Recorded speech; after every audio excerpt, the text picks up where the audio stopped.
आम्हाला दिली होती की तुम्ही कधी बांधा. 500 रुपये काहीतरी दिले होते त्यावेळी. पण माझ्याकडे 8,000 असे एक साथ त्यावेळी आले.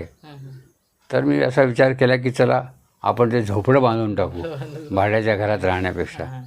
आणि ते झोपडं बांधायला सुरुवात केली.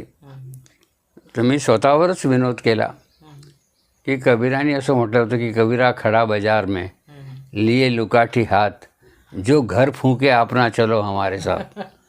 तर कबीर असं म्हणाला की मी हातामध्ये मशाल घेऊन उभा आहे. ज्यांना माझ्याबरोबर यायचं आहे त्यांनी आपलं घर सोडावं आणि माझ्याबरोबर यावं.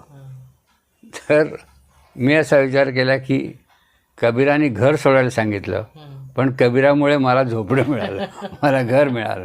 म्हटलं हा एक विनोदच आहे की ज्या कबीरानं आपलं झोपडं सोडून दिलं त्याच्या झोपड्याला आग लागली होती. त्या कबीरावरच्या लेखनावरती मला 8,000 रुपये मुख्यमंत्री